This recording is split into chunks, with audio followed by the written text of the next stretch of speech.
You are listening to the Cigar Noise Boys.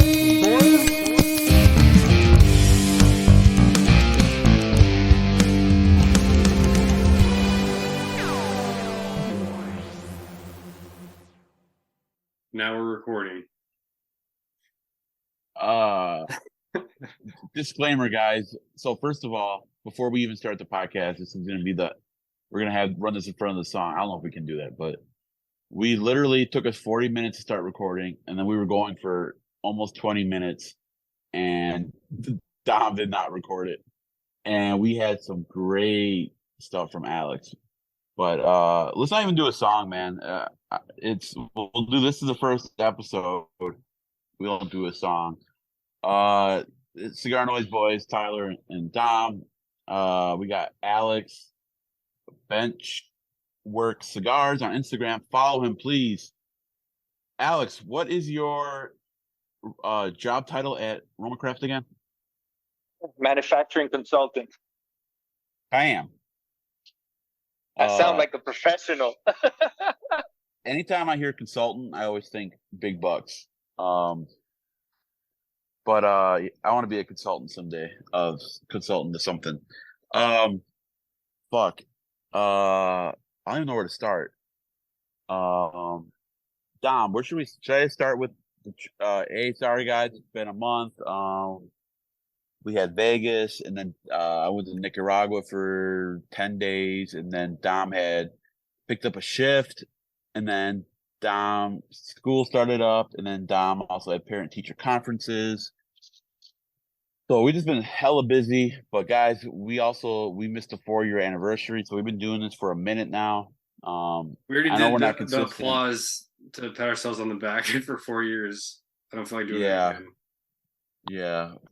4 years we've been doing it, but we probably have about 2 years of podcast. So we got Alex here, and then all right, I caught everybody up. But basically, I'm gonna go do a monologue, Dom, and then you can interrupt me. You're good. Yeah, so I went to Nicaragua again. So I wanted to continue my journey of learning more about tobacco. And I know Skip asked me, like, what's your plan when you're down here? And I didn't really have one. But that's the I mean, my plan was, and even Alex is down. I stayed with Alex for 3 or 4 nights, and Alex is like, what's your plan? I'm like, dude, I'm winging it as I go. But for me, when I go down to Nicaragua, I don't have a plan on what I'm going to learn, but it's just get me in the room with guys, and I'm going to learn something. So the first week I stayed at Gustavo's house. He lifted my van when I rode the motorcycle without a helmet at 2 a.m. in the morning. He lifted the van so I could stay with him. So I went down there with Mo, Saka, and then Trey Oliva was down there, and then Gustavo, of course. So I stayed at Trey's house, and then Saka, Mo, and Gus were at Gus's house. So I spent a week learning from Gus, Trey, Raul, Diesla, and Mo, and Saka. So I've known Saka for a long time. He came and did an event at my shop, and I see him around all the time, but I was always kind of intimidated by him. But this trip, I really got to know him, and I got to say, I love Steve Saka. He's a great dude. And he was really kind, and I learned a lot from Steve. Like, we stayed up, Mimo and Steve stayed up pretty late, and Trey. Gus goes to bed pretty early. He's got a pretty set routine, but the rest of us stayed up. What do you consider pretty early? Oh, Gus goes to bed at 9 p.m. Oh, that's fair. Yeah. 9:30. Gus goes, all right, guys, good night, and just disappears. Yeah, he's like, all right, guys, good night. My casa, mi casa, su casa, do it. And Gordo and what's the other dog's name, Alex? Gordo's got a girlfriend now. Gordo and Lulu, yeah. Yeah, Lulu. So yeah, it's fucking beautiful dogs, cutest man. Dogs ever. Very beautiful. Yeah. So I learned a lot from Saka, and I spent a lot of time with him. So that was dope. That was a nice surprise. I know he was gonna be down there. But also I worked on the Noxa version of the Viso Horny, the Raul Diesel edition. Alex helped me with it a little bit. It's smoking. We were Raul did a smoking it good down there, job. and it's pretty good. Raul did a really Yeah, good yeah. job. Thank you. I think you did too. Yeah, because you know, not every factory has all the tobacco, so they kind of work with it and kind of make it their own. So it's different tobaccos, but it's Viso Horny, you know. And the thing is, like, Noxa makes great cigars. Mike Rita, Red Meat Lovers Club, Saka Khan, all that stuff, Mo stuff, Dapper stuff, CLE, Crown Heads, you know. So they make a lot of good stuff. But I have about 30 samples here of the broadleaf. I have it. It's Connecticut broadleaf. I have it in a box press 552 and a round 552. So I'm going to smoke about another week or two, and they'll be ready to start smoking. I've been smoking them here and there, but Got a they'll be question. ready. Yeah. Are you trying to replicate the same flavors of the Visa Horny at a different factory, or are you trying to make a completely new cigar, but still only Viso primings? Um, I'm trying to do it all Viso, and I'm trying to do it so it tastes so it's not doesn't taste so it's in the ballpark of the Nica Sueño Viso Horny. So, like what Skip did, trying to blend aroma craft tobacco using only Dominican, you're doing that same kind of thing. Yeah, but using different tobacco, slightly Yeah. different. I mean, most of it doesn't have the Somoto, and it's missing a couple other things, but it's in the ballpark. Like, it's not like, I mean, yeah, it's good. Is this because Somoto is so hard to get and you want maybe to do a larger Well, run? no, I mean, Somoto's not super hard to get. Like, I think I was talking to Skip, and there's a guy who grows it. He has his own factory too, and he said something about going over to him and see if he can buy 100 pounds of it or whatever. But it's just, yeah, I think Alex, you know more about it. Somoto, is that a big Well, area? Is it one guy? What's the deal with Somoto? Somoto, the only thing, my opinion, the only thing I think why people don't get mixed up with Somoto is that Somoto is really complicated. It's better to grow in Pueblo. It's better to grow in Condega. Somoto has a lot of that's what people told me. I haven't even been to the field with Somoto, but Somoto has a lot of open air, so it gets a lot of wind and it gets problems from that. And Okay. something with the curing barns too. What I have experienced with Somoto is that it's like just a weird tobacco. It either doesn't want to ferment or ferments really well, really quickly. Another thing with Somoto, Okay. yeah, another thing with Somoto that's weird as hell is like, and that was that was at Oliva. We had so when you ferment filler, you ferment it in hands, and then when it's pretty much ready, they re-wet it and then they devein it.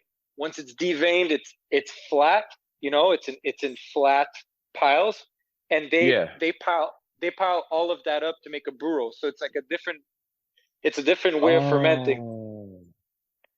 So when they do that, it's just giving it finishing touch to the tobacco. The leaf to leaf contact is different, so it helps to even out the colors and all that. So you have a leaf that's more ready than the other. They help each other, right? But what happens with Somoto in the burro, or just period, is that in Nicaragua, tobacco can get vaciado really fast. Vaciado means empty. It means you fermented it so much that you All emptied the out the flavors gone. oils. Yeah, but what happens when you over ferment tobacco also is that not only does it become like kind of like paper where it has no flavor, it has that like smell to it and taste to it. It's kind of becomes kind of mildewy. It's hard to explain. And Somoto, already Nicaragua's hard because it gets vaciado really fast. Somoto goes from raw to vaciado in like 2 minutes, man. We had it in Damn. burro once. We're smelling the burro. We're like, okay, no, it needs like another 2 weeks. We come the next week. Oh, okay, it's almost ready. Yeah, give it another week. They take it out of the burro, they dry it, they pack it. All the packs were all vaciada. It's like Damn. it's a pain to work with. So I think because of the conditions of working in Somoto, and because of the way it's just a weird animal, I think that's why a lot of people steer away from Somoto. You know. Alex, can you only tell that? So it's vaciado. Vaciado. Vaciado. Can you only tell From that by the taste and smoking it, or can you? Is there a visual sign as well? There's all three. So you'll see it has a lot of white powder on it, because when and I'm also, what I'm gonna say now is my theory. Okay, I'm not a tobacco god. That's just my theory. The last bacteria or microorganism that works in the fermentation, because when you ferment, there's different bacteria that work, and there's a huge variety of bacteria and levadura, yeasts and funguses that work to make what we call fermentation, which is actually oxidation.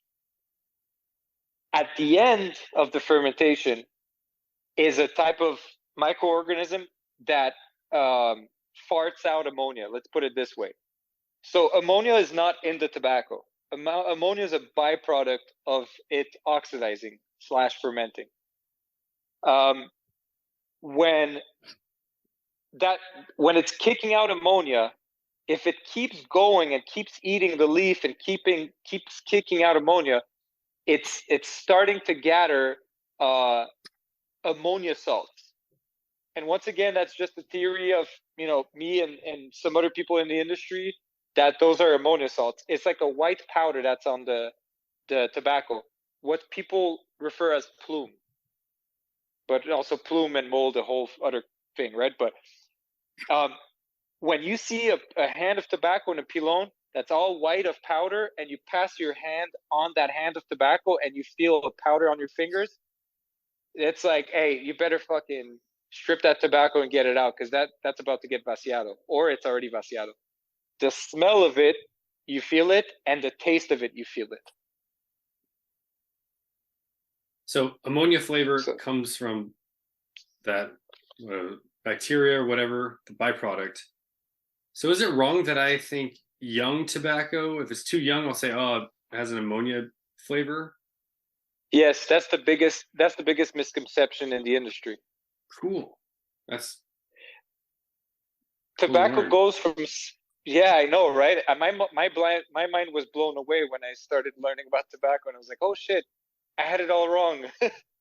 But basically, that hay, bourbon barrel, woodsy kind of smell that certain tobacco has, or certain cigars have, versus that more like earthy, spicy, ammonia stinging, nose stinging feeling, that's going from 3/4 fermented to fully fermented. So the more you feel ammonia, the more it's fermented, until it's too much fermentation, right?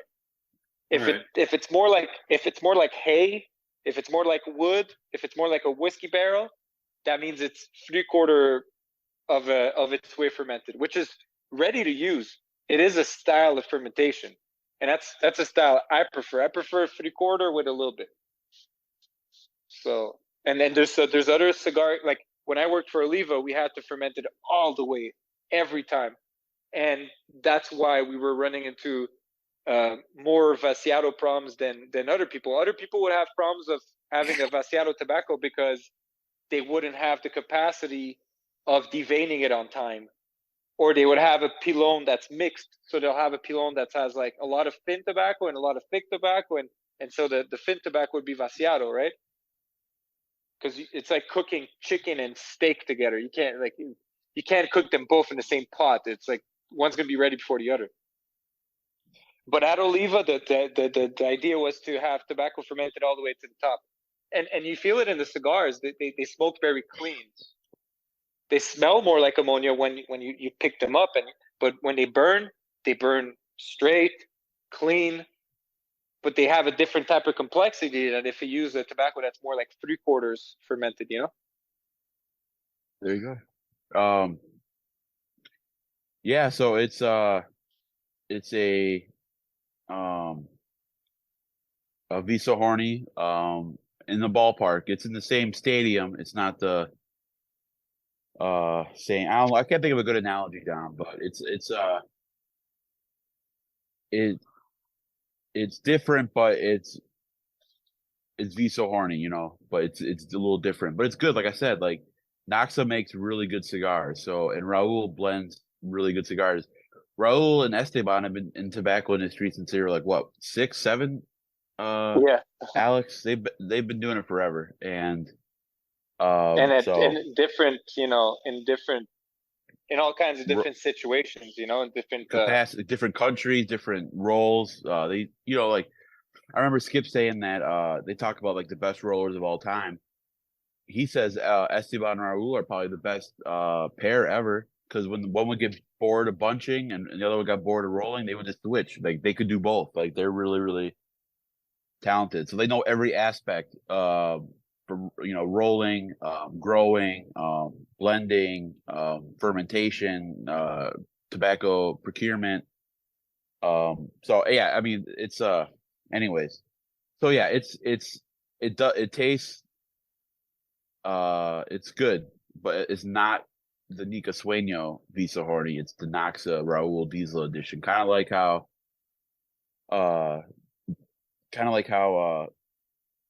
the Desvalito by Dapper, there's the Ian version and there's the Raul version. So it's like I gave him the blend and then he worked with it and then he made kind of his version of it with the tobaccos he has available. So I'm not sure what I'm doing with it. Like I said, I got some samples, I'm smoking them. I think they turned out really good. I don't know what my plan is to do. But anyway, so I worked on that, and then when I was down there too, I worked on a Habano 6x46. I think it's pretty good. Alex, you smoked it. We didn't like the Robusto, but the Corona Gorda was pretty good, right, Alex? Dude, I gotta say two things. That Visa Horny at Noxa, really fucking good. And that 6x46, really fucking good. It was like the perfect. I don't smoke mild cigars, or I don't smoke a lot of Connecticut's, and so my perfect morning cigar is that kind of like medium plus Habano, and that was a good fucking cigar. That's the kind of cigar I want to have to smoke on Saturday mornings, you know. I'll see if I can ask Nowogrodzka if she can roll some up for you, and you can come by the factory and pick them up. Oh, that'll be dope, bro. Or just, you know, next time you're down, just get a bundle more if you can. That'd be awesome, man. They're delicious. Okay, yeah. Okay, I will, yeah. Yeah, so I'm working on Habano, and it's a Habano Rosado wrapper. Binder is Ecuadorian Sumatra, and then the filler is the Visa Horny filler.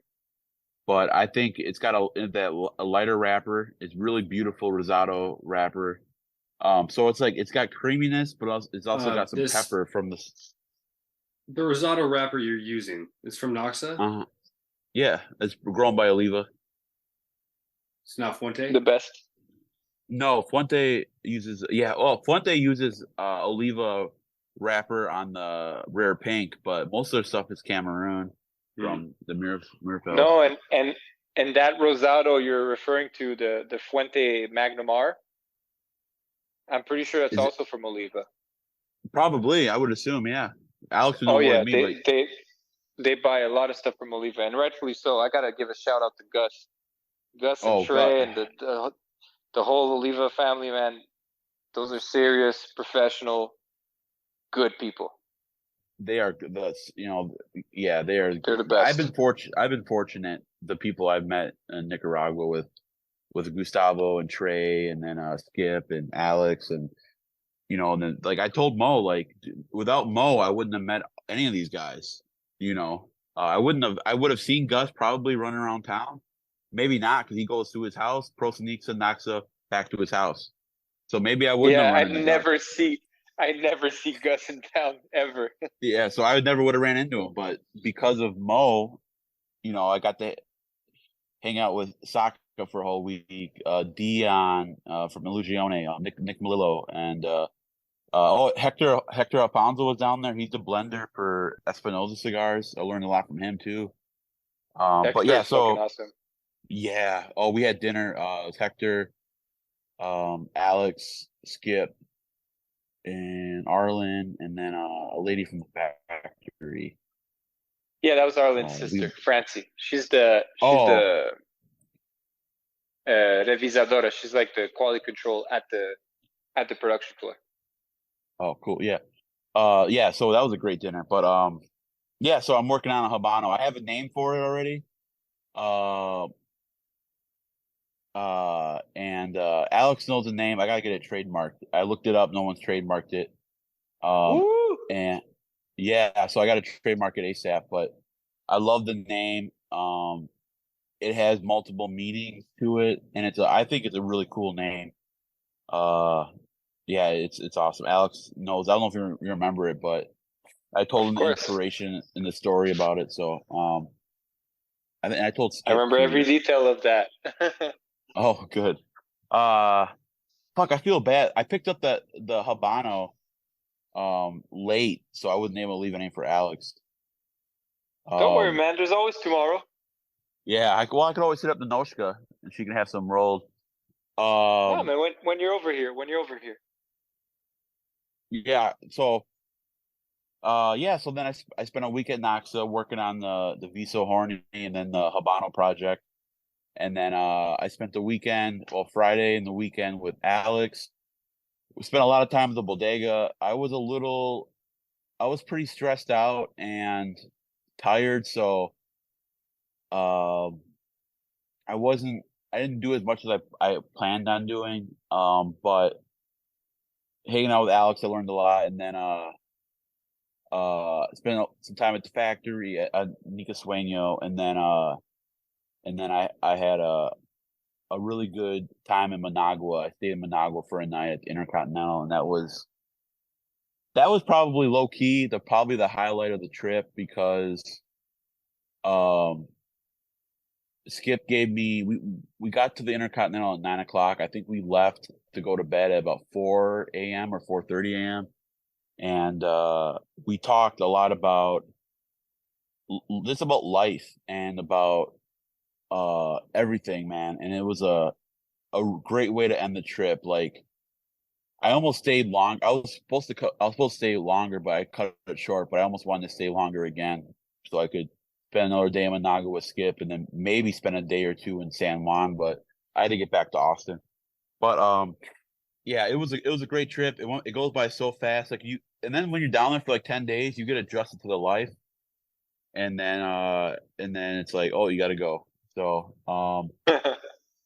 yeah, so it was a great trip. I the main thing is, like I said, is going down there and just learning. You don't know exactly what you'll learn, but if you're in the room with the guys and they're talking tobacco, they're talking about cigars, they're talking business, they're talking about shop talk and all that, you're gonna learn shit, you know. So uh yeah, it was good. I'm glad I went. You got to come more often, man. It's awesome when you come down. Yeah, I am gonna start coming down. Awesome. Or more often. Uh yeah, so all right, Dom. Sorry, I was a long little, No, but I that's all. wanted to explain what was going on, and it's exciting because the Naxa Visa Horny and then the Habano project is pretty exciting. I think. Yeah. If everything, no, that's a bad question. Ballpark. What is a conservative estimate because the first one took 3 years.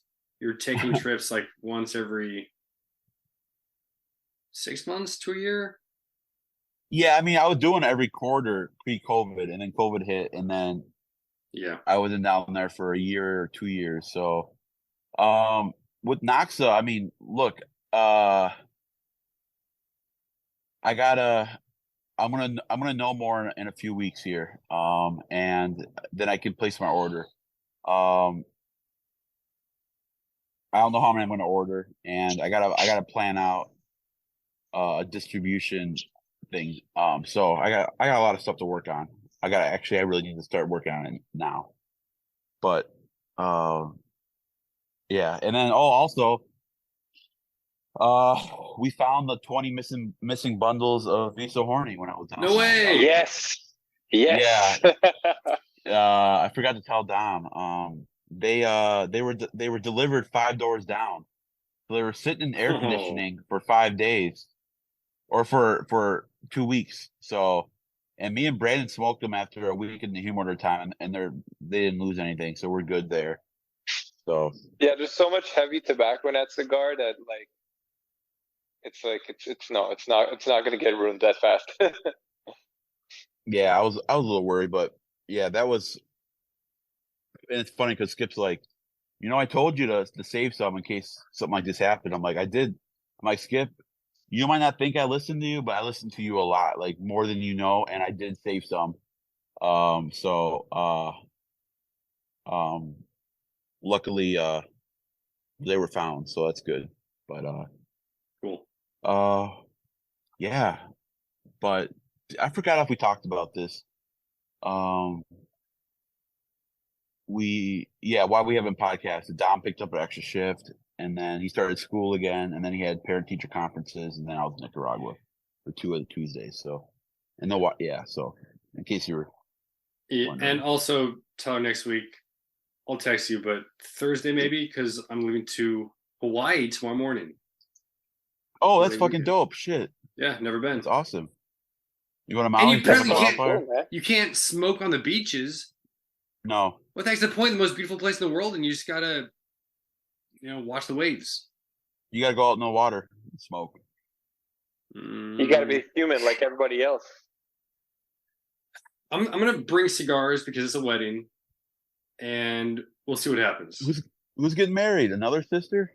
No, my wife's friend, good friend, and the husband or groom is in the military, so I figure there's gonna be people who want cigars. If it just depends on how closed off it is. I don't know how strict they're gonna be. I looked up the area for shops, Bricks and Stones, I think it's called. I remember seeing the one of the owners on Instagram a long time ago, Elaine something. Oh, You have to make a reservation, and it's $25 to walk in. If you don't make a reservation, it's $45 to walk in. The price of the cigars is probably going to be crazy because I know Hawaiian tobacco tax is through the roof.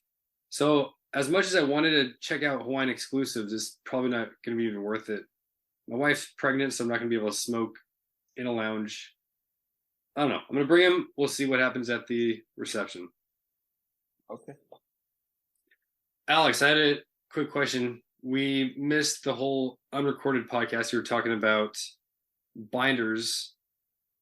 Does the binder change the color of the ash? Yes, it does.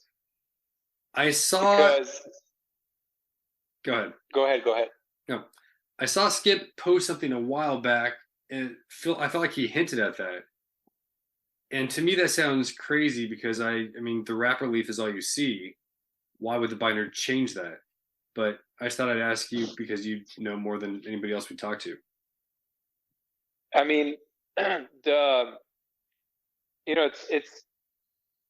the wrapper's opaque because it's enough organic matter to be opaque, right? You can't see through a wrapper. But if you have a really, really thin wrapper on a dark, heavy binder, there's a chance it might even affect the tone of the cigar if it's really, really thin, right?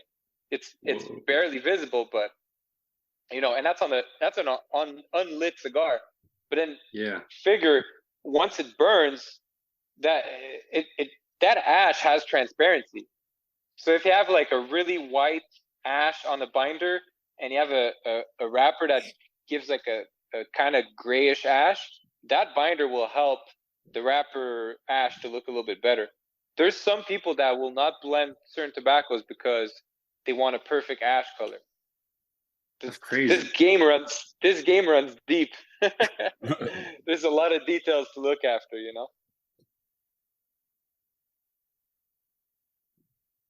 Cool. Real quick, shout out to our sponsor, CigarNoise. Dave West posted for Small Batch, doing some more videos on Instagram. Good news, blind reviews are coming back. We had a little bit of a hiatus.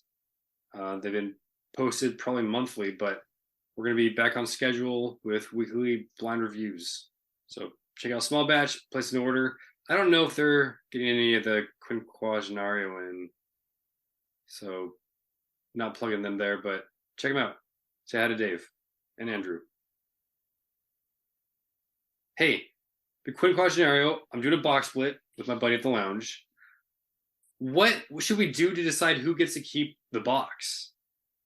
We're splitting the cigars, 24, so 12 and 12, but we both want the box. There has to be some way. Cut it in half. Oh, okay, King Solomon. No, there has to be a better way, like a competition. King Solomon. Oh my God, that was such a good line, King Solomon. Deep reference. Oh, yeah. You need to know, right? I think since you're organizing it, you get the box. See, I like that because I win, but I want to win it. I want to do push-ups. No, like try to like 5 cigars on the counter. You want to fight for it. How much do you think all that costs retail price? Or we smoke blind. He didn't want to do this, but smoke 5 blind cigars, the same ones, and we have to guess the closest to just the brand or the country of origin. Something that make it interesting. I don't know. Thought we'll talk about what we decide next podcast probably.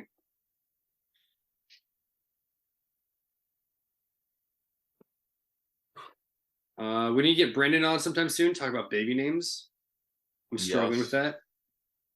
Solomon actually was a possible, probably a middle name.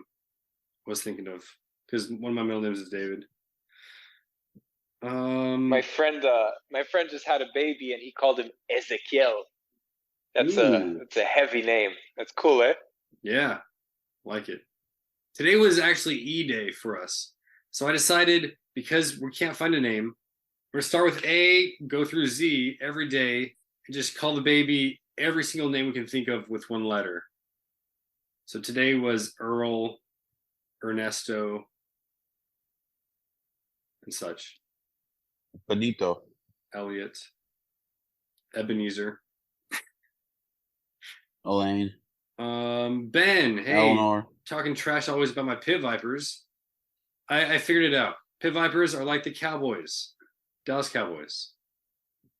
I wear Pit Vipers. I'm a fan of Dallas Cowboys. I don't really like most people who wear Pit Vipers. I don't think I would agree with most Dallas Cowboy fans. I don't think we would hang out in the room and have a lot to talk about. Okay. Just liking something that's popular. That's what I'm going through. Are there any boutique brands anymore? All the brands That's that I can. That's a very good question. That's a very good, because I've been thinking about that. All the brands that I won't say grew up smoking, but since I started smoking cigars, I love the boutique companies, but the ones that are still around are a lot bigger than they used to be. And I just feel like it's changed. You know who's a boutique factory and truly a boutique factory, in my opinion? I mean, there's a lot of them out there. It's not the only one, but somebody that I really respect and really makes something exceptional, because boutique cigars were known for being, cigars that are attention to detail, and they're not 8 out of 10, they're 9 out of 10, 9.5 out of 10. Chico Rivas in the Dominican Republic. He's a true boutique factory.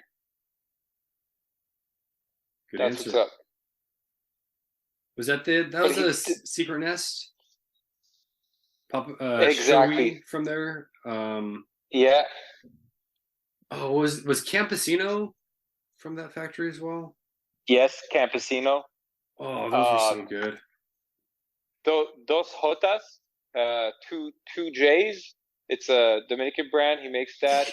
He's making man, what is it called? It's like an American brand. Oh God, I forgot. But anyways, he's making a cigar for an American brand that's really not a boutique branded. They feel more like lifestyle branded or whatever, and not in the fancy gentleman way. And he I made know a they're cigar doing for the them. Bravada Cigar Club a lot. He's doing a lot of that. Yeah, yeah. El Anyway, he's Competir. kicking out bangers, man. Huh? El Competir or Competir? It had that orange and black on the band. Competir. That I don't know. It was a long time ago. It was like early CigarNoise days. Big Sky those Cigar, are- Big Sky Cigar. Big Sky. That's who he's making cigars for, and that's a banger, man. I was smoking that. I was like, what? Oh, he's doing the Sanjay Smoke Shop stuff too. Yeah, that's really Oh, popular. the SPs? Yeah, all Corojo. It's all Dominican Corojo. I get Chico mixed up with Hostess. Yeah, they're completely different. Hostess? Completely, Yeah, I don't know. different. Because they're both like, it seemed like they both popped out of nowhere. Like he's doing stuff for Warp, right? Alex? Yeah, well, Hostos. You know what they have in common? Funnily enough, Chico used to be the head of I would say the head of production for Quesada, and Hostos is actually, if I'm not wrong, is family with the Quesadas, and that's where he learned and grew. He worked the Quesadas for like a long time, like And he 10, worked at 15 Smoke years or Rings. something. Yeah, and then he switched to cigar rings, Cigar and Ring, then there you go, yeah. and then he started his own small boutique factory, making like you said, Warped and a bunch of Cabal. other. Yeah, exactly. Okay, the But cigar is they're talking. very different. The cigar is talking about the El Compartir is out of the Quesada factory, or was. I don't know if Alex, you have your thing on. This is a Catman review, but I don't know. El compartir. They were all closely related. The sharing. El compartir means the sharing. It's also weird Spanish. El compartir is like, sounds weird to me, but I'm also not a native Spanish speaker, so I'm gonna keep my mouth shut about that. Shout out to Ted. He sent me one a while back. He had some old ones. ICS. Who else is boutique? Oh yeah. What else do you guys see that possibly? There's some, because like when I hear boutique, my mind goes to like Foundation, Tatuaje, Illusion, and I don't think they're boutique anymore. No, but they're great.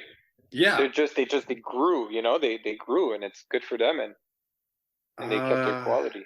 HVC. I don't know. HVC. Yeah, now they got their own factory. Yeah. Oh yeah, he does now. I would say HVC is boutique 100%, and I mean them having their own factory is even more, you know, because they used to be made by Aganorsa. Now they have their own factory. I'd say they made a step into being even more boutique, in my opinion. If once you get your own factory, you're out of a big factory and into a smaller factory. I mean, you know, Aganorsa was making a great cigar for them. I'm not criticizing, but there's small little details that are more in their hands now. Yeah, I would think, you know. Rojas, similar thing, has his own factory now. Yeah. Rojas, man. Shout out to Noel. Mm-hmm. Who else? I think Southern Draw has stayed pretty small, or at least they're small in my neck of the woods. They've been around for a long time, though. But like Southern Draw being made at AJ Fernandez is kind of like Foundation being made at AJ Fernandez. AJ Fernandez makes great cigars, but it's still a big factory, and they're still clients of that big factory.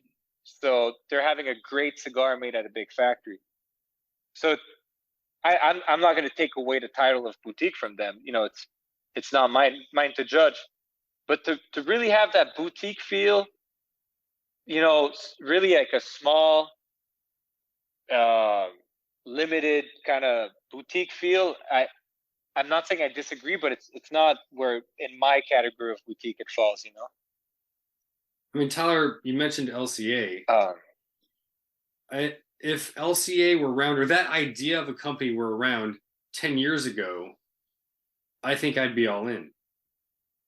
And they do make some really good cigars. The Iroa 22 came in a white box. Do you have any more of those? I think we might have a few on the shelf. I think Skip wants to try it. Okay, the 21 wasn't good. I can grab him from the 22 if we have any left. Yeah, he likes Arroyo stuff, and somebody was telling him that it was good, so I think he wanted to try it. All right. do you guys know how much cigars JRE makes a year? I don't. Man, they've been doing a lot of side projects. Because They I would made a say, new punch. oh, they made a new punch. That's awesome. I gotta try that. Oof. Yeah, it's called Golden Era. I'll see if I can get you one. Ooh, that sounds exciting, man.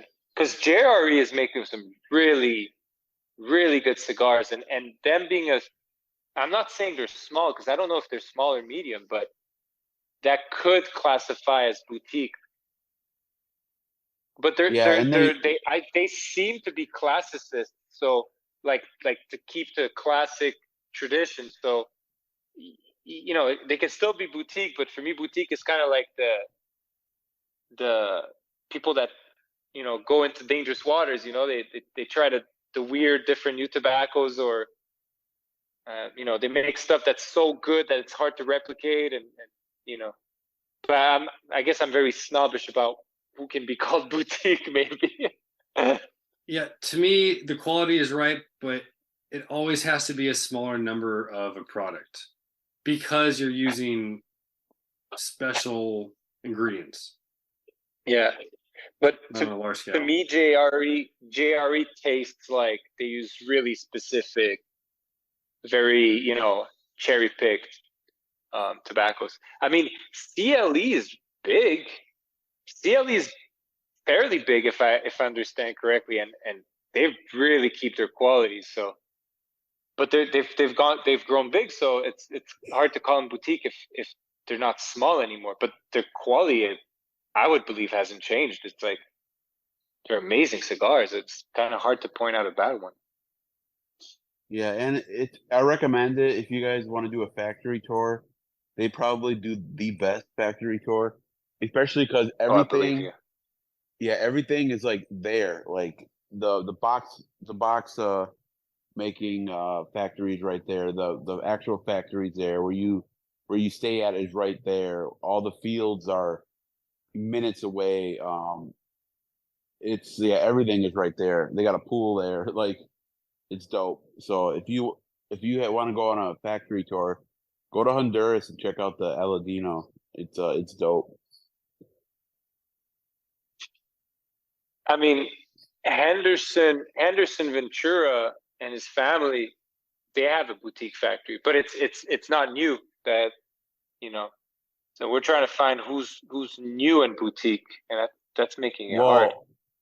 Yeah, and there is a their lull. factory burned down. Yeah, that too. But they have two factories. They have the original one, and then the bigger one in the trade free zone. The one where the dad kind of uses it, right? Exactly. The one in Tamboril. Oh, they're both in Tamboril. Yeah. So it's I don't know. Here's the thing. There is a lull. And I'm really happy you brought that up, because and I've been thinking about this. Like, hey, like, not that there's nothing new and exciting happening in the industry. There's a lot of cool, exciting things happening.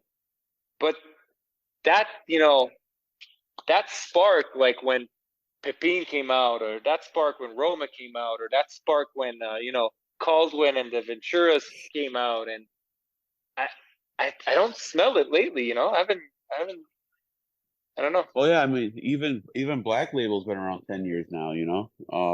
Yeah, that's another good example. But I'd still consider them boutique. Yeah, they are. Yeah. I think, especially, I don't know. I mean, everybody's got their own definition, but I definitely think Roma Craft and Black Label are, because they have their own factories, and then they can, and so that when you have your own factory, you can literally do whatever the fuck you want to do. So And you like can that's do like, those crazy things. That's the thing. Boutique means using tobaccos that if you go to a big factory, they'll be like, I'm not going to use that. Here's my tobaccos and work with that. well, look at Because no big. the cigar for Eden, Skip's granddaughter. Like that's like the ultimate. You guys had tobacco lying around that wasn't used for little, like, go on Skip's Instagram and read about it. It's fascinating, and the Yeah, presentation is that. dope as fuck. And Yeah, it's not the when you see a brand come out with 125 bundles of 10, like a small run like that, usually it's garbage. No offense to some of these brands out there who have a run of 70 bundles or whatever. Like this wasn't something they threw together in a day. Like Alex was there with it, and Oh same yeah, with the it Visa took us a Horny. Like while. Visa Horny was 2,600 cigars, but that took a long time to get to where it was. And you know, yeah, it's I can't wait to try it. Hopefully I can get a bundle. I mean, It's only I hooked up Hunter 125, with, right? yeah, I hooked up Hunter with some Visa Horny, so maybe he throw me a bone Hmm. and sell me a bundle. And talking about the no the new maquette, um, and talk about the Viso Horny. Like it's like to have the binder we used for Viso Horny, to have the fillers we used for Viso Horny. This we might have made Viso Horny in a certain amount of time, but to have those materials, it's because we did another project and we had this, and it's like it is like rare tobaccos, and it is like small quantities available, and it took a long time. It's the byproduct of another project, and the same Yeah, thing with El Nono, dude. We have tobacco in El Nono that's like basically impossible to find. We have some Viso Matanorte, and it's aged and delicious, and any Matanorte is really hard to find right now at all. So, and that's believe me, that's where you're at. I bet you Jeff wanted 2,000 bundles. You know what I'm saying? Yeah, the limiting So like, factor was the wrapper. We found it was me, Skip, and Jeff, and it was a 20 hour Sunday for me. And then damn. so Skip, yeah, it was crazy. And so I was organizing the bodega and working with the guys, and then later in the evening, Skip and Jeff came, and we all worked on inventory and like the yearly inventory check. And when we were doing that, they were like, "Oh wait, that's perfect!" Like they were checking the inventory, and they found a hybrid wrapper from Jalapa.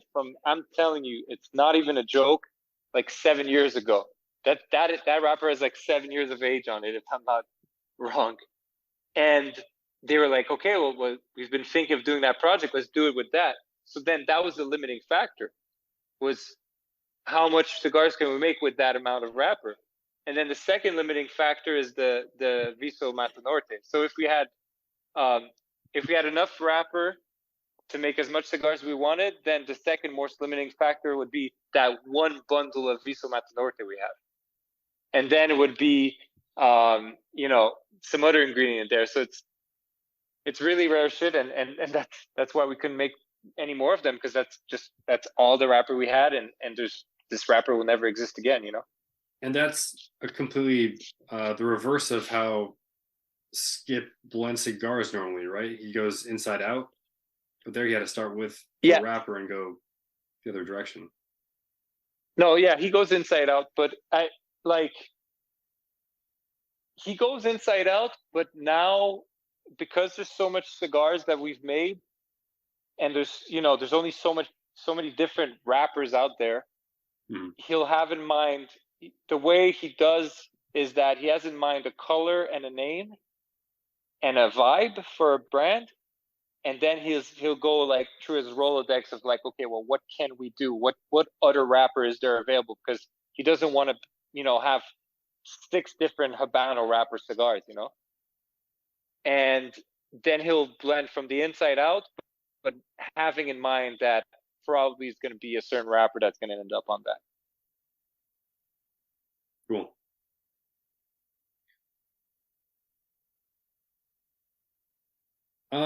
Alex, Tyler didn't ask you directly. Do you consider Romacraft a boutique cigar company still? Yeah, 100%. Okay. I'm gonna tell you why. Because I have a headache every day. That's why it's considered a boutique company. Because, like, we're not growing. It's not the idea to grow. It's like as a business structure, it's perfect at that size to be able to accomplish efficiently what we want to accomplish.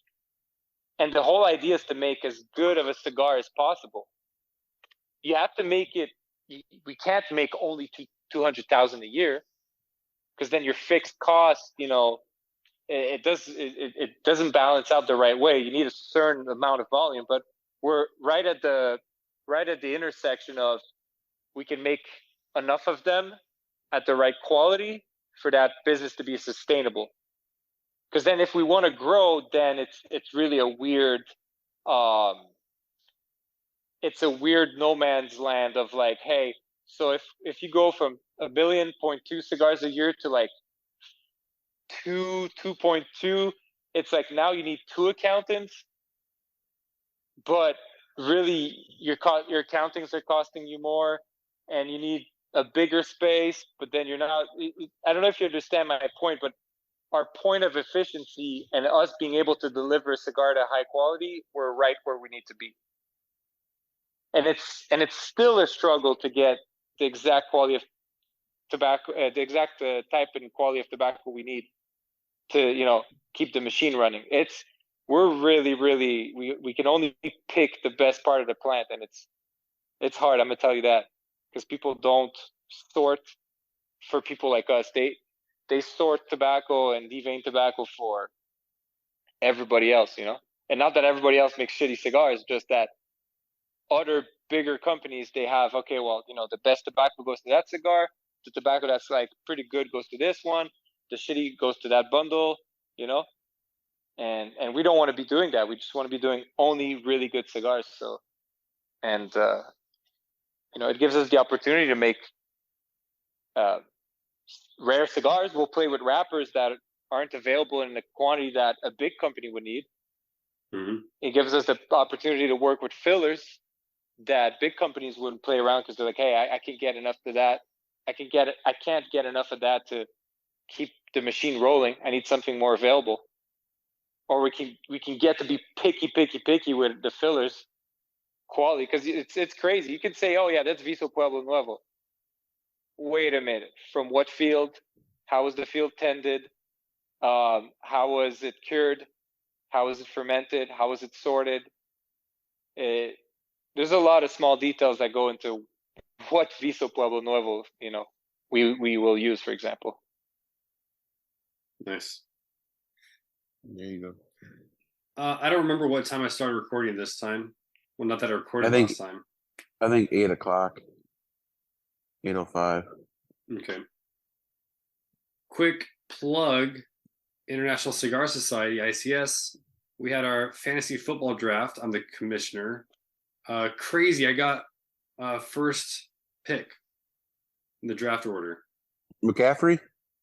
No, I took man, I don't even remember. Don't tell me. Justin Jefferson? No, I went with number 2 overall. I like the quarterback better. What? You took the quarterback number 1 No, overall? not Justin Jefferson. Whoever the number 2 wide receiver was. Jamar Chase? I've been out of yes. Oh, that's weird, It's like man. Burrow. That's how I did it. But International Cigar Society, I sometimes call International Canadian Society. But there are guys internationally. One of the guys was in Germany, drafted his team at 2 a.m. It's a football guy. Damn. Yeah. So we'll see how this season plays out. Tyler, we should think about doing a not a prize, but like a bounty. Like podcast money. We'll buy like 5 cigars if you score over 200 points, which is pretty rare for a team to do that. I don't know, it's an idea. We'll talk it over. Okay. First team to have a negative player with negative points. Anyway.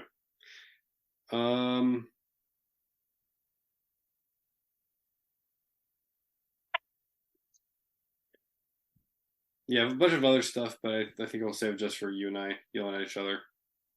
All right. Lost my energy to yell. Hey, no. It's been Hey, tiring. here's a silver lining. No. No, this is good. The first half that didn't record, the Wi-Fi was still doing that thing. Like every 7 seconds, it would kind of stop for half a second.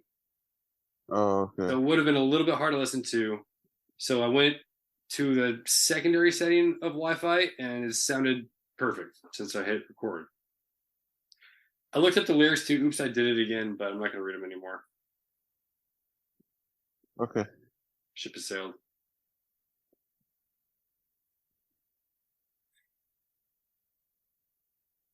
All right. That's all she wrote. So That's you're all in she Hawaii wrote, next- baby. So maybe next Thursday we'll do it. You said. I think so because I'm flying back Monday, and I might be covering a Tuesday and giving it my Wednesday next week. But I don't know if I'm going to be. We'll see. I'll text you. I did. I was talking to Alex beforehand because your computer internet suck. You suck. I did. I've done 4 days in a row at the gym, so I'm back at the Oh, gym. So I mean, Boom, you boom, got boom. Roma's got to have a guy who can squat 500. shit. Oh yeah, John. John is gone. Yeah, I'm hoping he Listen. comes because I know he said he was going to do a tour. I hope he comes West Coast, visits the shop. That'd be cool. Yeah, it'd be great for you to meet him. Mhm. I'm kidding. You've met him before, I wasn't sure what you were saying there, so I wasn't going to call you out, but but I don't think he remembers you. Probably. probably remembers the skunk beard. Probably. And I'm All like right, the only, guys. Thank only you so friend that much. visits you. All right, bye. Oh, That's that's it. not. You have to fly out of the That's country to another find someone to thing. hang out with. Oh. So, I'm here all day. so John works for Forged, right? Is that what Correct. it's called? Yeah. Yeah. Yeah. So that's another interesting thing. Like Forged, if I understand correctly, Forged is like the boutique section of STG. what is STG, right? Yeah. So that's another funny thing. So it just makes me wonder, like, what makes big companies want to be boutique? It's like, what's their if they want to have all the shares of the market, or they want hey, Yeah, we I make think boutique they- cigars too. Try our main product, like. yeah, I think they want as much market share as they can get, but also I think they had these smaller brands, and like if you're a general, There's if a you're way a to general rep, consolidate them. yeah, it's hard for you to come in and have literally 40 brands and 100 releases a year. So if they split it up, and maybe this shop, you're not a general, you're more of a forge, or maybe you carry both. It's weird, but I mean, it's got to be expensive as hell to carry 2 sales staff that are selling the same thing. I know that SDG tried this before. When they started Foundry, they actually had brokers working Foundry. And so they had a general rep who did CAO, La Gloria, all that. And then they had people who did Foundry with Michael Giannini stuff back in the day. So they tried Yeah. this before. I don't know, man. Like a lot of this, like the stuff that Mickey is doing now with McAuliffe, All Saints McAuliffe.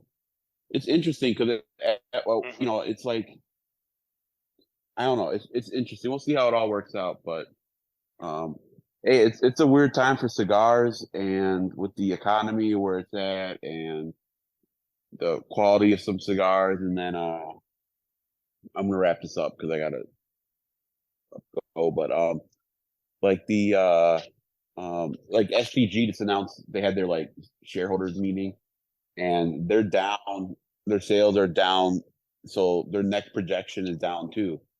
Like people aren't. I mean, they aren't consuming the cigars like we did. You know, when we were, everybody was working from home, and we had a little bit of extra stimulus money. People aren't smoking the same, and it's really, it was a boom for a year for cigar companies, but it came down. You know, and some brands are still kicking ass, and some brands they're trying to keep up, and some shops are kicking ass, and some shops got lazy and complacent. So we'll see what happens.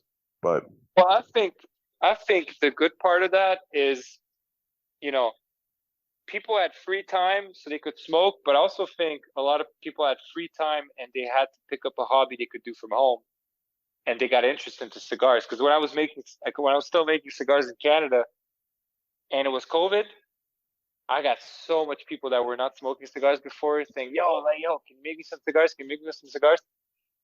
So it was this weird random like moment where people had enough free time to pick up a hobby, and cigars happened to be one of them. So I think the industry as a whole is going to have a wider audience because of that. It might, the boom is going back down, but I think we still are going to end up higher than we were before, unless I'm wrong. yeah, But probably. Cool. Stay tuned All for right, next guys. week when we record. We're talking about bad hobbies. That was a good segue. Bon Iver, Tyler, bad hobby? Question mark. Find out Favorite next band? week. Well, really? Oh, Inside. I'm going to Connecticut next weekend. Nice. Yeah, Connecticut. I'm gonna hang out with Nate. Elisa and Gabby are coming. Elisa's sister. We're gonna go see the Postal Service and Death Cab for Cutie, baby. Let's go. Ooh. Road trip. I'm thinking it's a sign that the freckles in our eyes are mirror images, and when we kiss, they're perfectly aligned. Oh, that's Dun, dun, Death Cab for dun. Cutie. No, that's Postal Service. Dango! I was gonna cut that and put it at the front and act all smart. Okay. Oh, It sucks. yeah. Oh, that's perfect. Yeah, that's Such Great Heights. One of my favorite songs of all time. Also, guys, do me a favor. Listen to Travis Scott's new album, track number 5. It's called My Eyes or something with eyes. And Oh yeah, you posted that. Yeah. Yeah, it's Travis Scott featuring Bon Iver, aka Justin Vernon, Bon Iver, Ooh. Bon Iver. It's actually a really dope ass track. Secondly, do me a favor if you haven't listened to Bon Iver, listen to 33 God, Hey Ma, Holocene, and he did a song with James Blake called "I Need a Forest Fire." Listen to those 4 songs for me. You'll be happy. Well, it'll make you sad, but yeah. But all right, guys, thank you. Have a good Rock and time. roll. Thanks, Alex. Thanks, Alice. Yeah. All right. Ciao, guys. Have a good one. Have a good Keep vacation, those Dom. Cigars will do. On ice. Yeah!